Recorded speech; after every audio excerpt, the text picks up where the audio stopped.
When you hear the word speakers of English, what type of physical appearance do you imagine?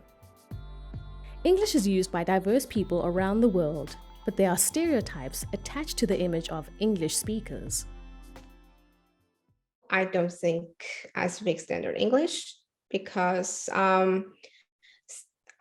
standard English means white English or white people's English to me.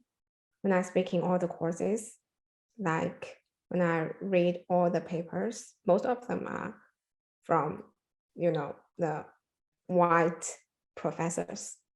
Most of them, I mean, yeah. So I think like the white culture or the standard English still like they are dominant in this field. So I think if a student or if I can acquire standard English, so I will be more successful as a student or teacher or scholar or researcher. What's taught in school, find is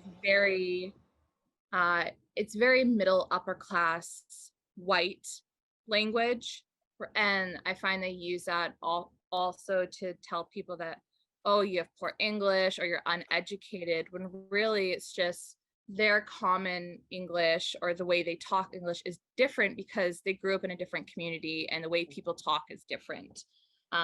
So I definitely think there's a bit of racism and classism embedded in this idea of common English. I'm about the top of the privilege pyramid.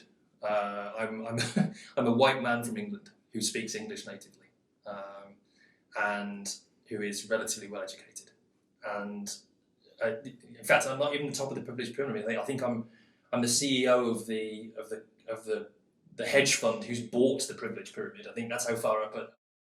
There is zero doubt in my mind that because of the way that I look and the way that I sound, there is 100% a perception that I have more authority, for example, in a room, or I have more knowledge about something in a room. And that just, I dislike that greatly. What was interesting when I first moved here was and it's still apparent when people hear my accent, and we all have accents, people would say, oh, you're from the States. And then there would be certain associations with expectations of how I would sound. So if I said I was from Boston, they would say, oh, you don't sound like you're from Boston. And which is something I never hear from people that I grew up with. They don't say, oh, you don't sound like you're from here, because I'm from there. And so it was interesting to sort of hear the stereotypes that would be framed around how people would experience me.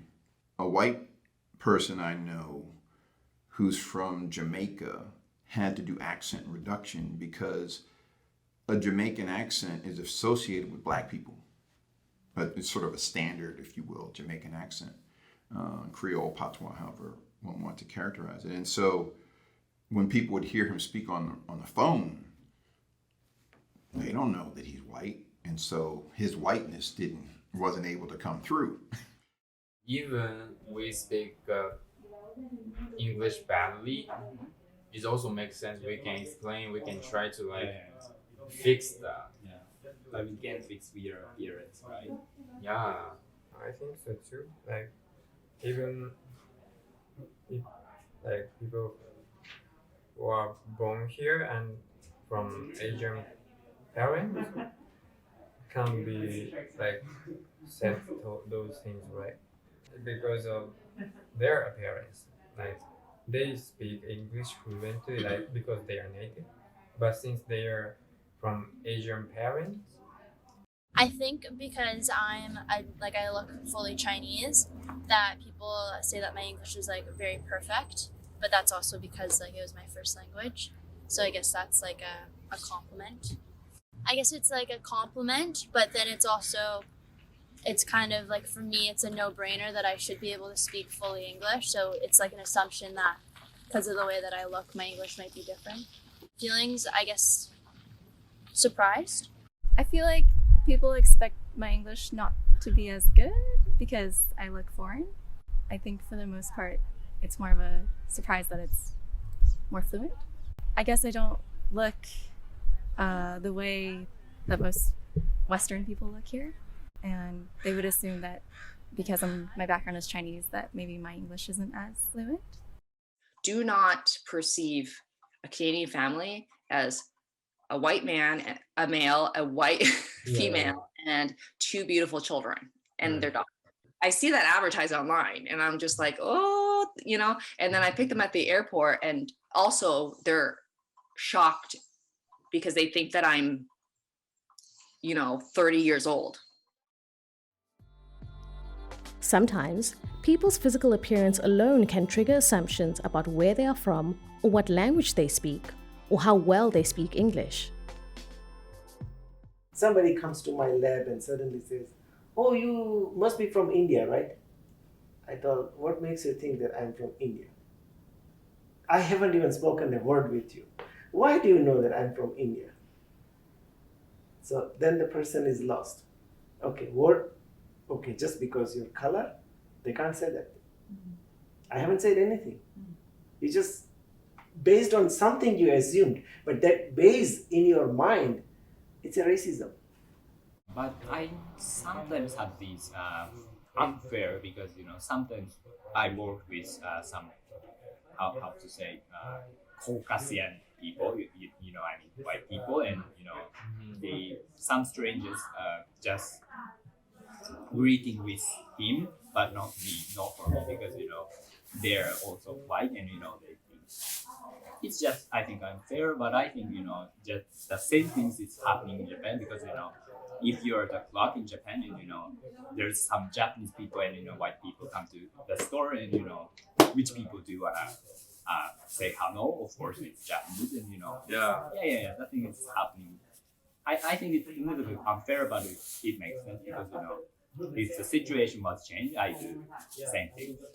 It's hard for, like, I know working at Starbucks, I had some managers that would look at resumes that had someone with a non-English name first. So they would look at that, go, oh, well, do they know English? And then they would look at their resume and see that maybe they just left a school and say in South Korea, they just left a school, they just finished, and now they're in Canada.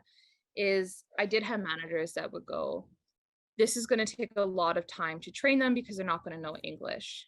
And I would always gently remind them that you don't know that they don't know English. The things you're talking about in terms of how people look at Black English or Black English vernacular, or there's a lot of different ways in which it's talked about, I know, within the context of people who study language. But it has an origin. It's not bad English.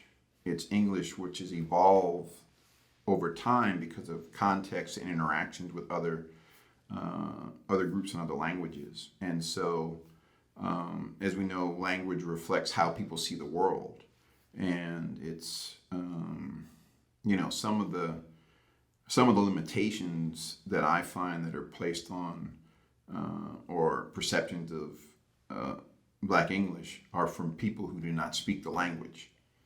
And so those are judgments, oftentimes racist judgments, that are framed through the lens of white supremacy and colonialism and capitalism. And so, those are mechanisms of control and subjugation, not mechanisms for liberation and humanization.